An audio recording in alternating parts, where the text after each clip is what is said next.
As March began, musician and actor Rick Springfield released the single for the song Don't Talk to Strangers. The song, from the album Success Hasn't Spoiled Me Yet, reached number 2 on the US Billboard Hot 100 for 4 weeks, making it Springfield's second biggest hit in the United States after his number 1 hit, Jesse's Girl. The song led Springfield to be nominated the following year for Best Male Pop Vocal Performance. Somewhere around noon on March 5th, American comedian, musician, and actor John Belushi was found dead in his rented Chateau Marmont bungalow in Los Angeles, California. The coroner determined the cause of death to be from a drug overdose. A mixture of cocaine and heroin, known as a speedball, was found in his system.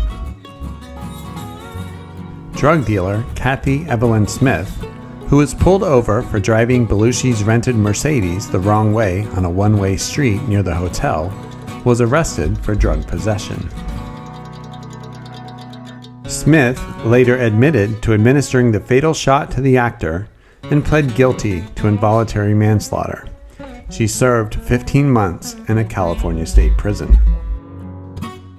The 33-year-old star was buried on Martha's Vineyard, where he was most at peace, but his body was later moved to an unmarked grave because of the amount of litter left on his original grave by fans. There is also a memorial marker for him on the graves of his parents in River Grove, Illinois.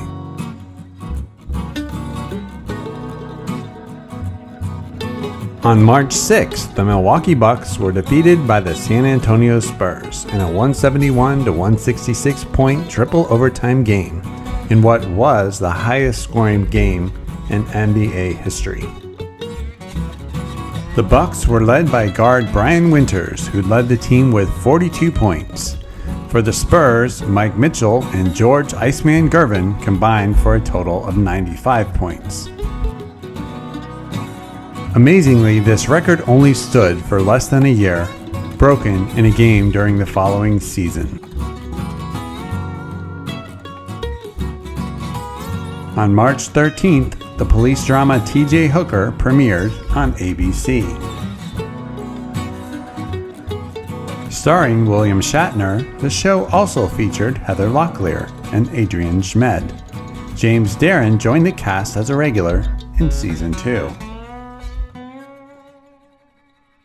William Shatner was the only actor to appear in every one of the series' episodes.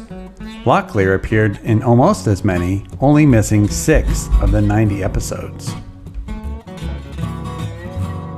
The series ran on ABC until May 4th, 1985, and then was picked up for one more season by CBS.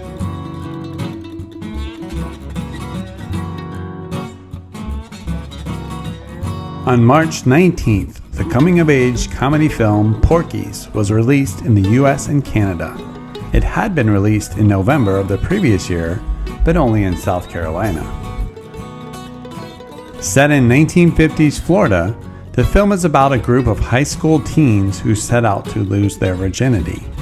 However, after being cheated out of their money by the redneck owner of the strip club Porky's, as well as his brother, the local sheriff, they instead focus on seeking revenge on the pair.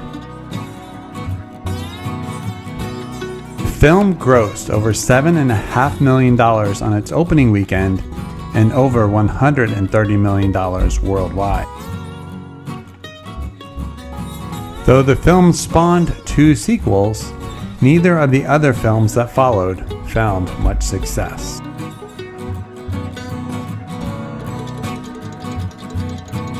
On March 21st, the American musical comedy drama movie Annie premiered in U.S. theaters. Based on the 1977 Broadway musical of the same name, the movie stars Eileen Quinn, Albert Finney, Carol Burnett, and Bernadette Peters. Set during the Great Depression, the film tells the story of Annie, an orphan living in New York City who comes to live with America's richest millionaire, Oliver Warbucks. The film received mixed reviews, grossing just over $57 million. Several adaptations of the movie have since followed.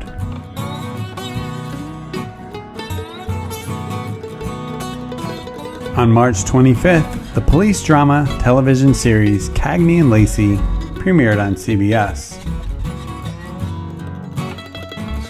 Starring Tyne Daly as Mary Beth Lacey and Sharon Gless as Christine Cagney, both of whom are New York City police detectives in the fictional 14th Precinct.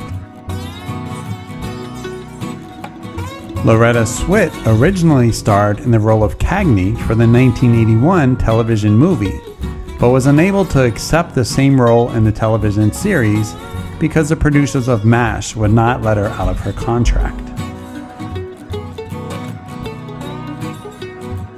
Meg Foster played Cagney for the first 6 episodes, but was replaced by Gless because she appeared too aggressive and too lesbian, according to CBS.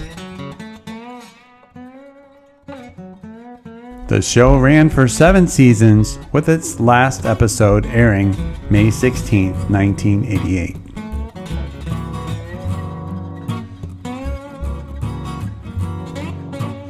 On March 29th, the song Ebony and Ivory was released as the lead single from Paul McCartney's album Tug of War. Written by McCartney and sung as a duet with Stevie Wonder, the song uses the example of black and white piano keys aligned side by side as an analogy for racial harmony.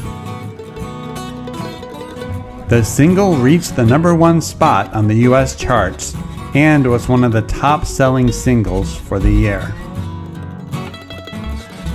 2 years later, after Wonder dedicated his Academy Award for Best Original Song to anti-apartheid leader Nelson Mandela, the song was banned in South Africa.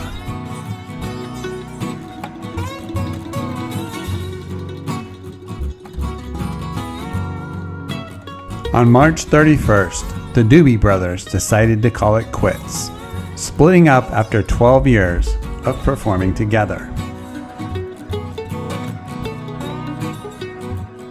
After singer-songwriter Patrick Simmons, the founding member of the band, had decided to leave the group, the band was unable to successfully produce another song. Band member Michael McDonald speculated that the group no longer had a future. When the band agreed to break up, Simmons encouraged them to make one last tour as a final thank you to the group's fans.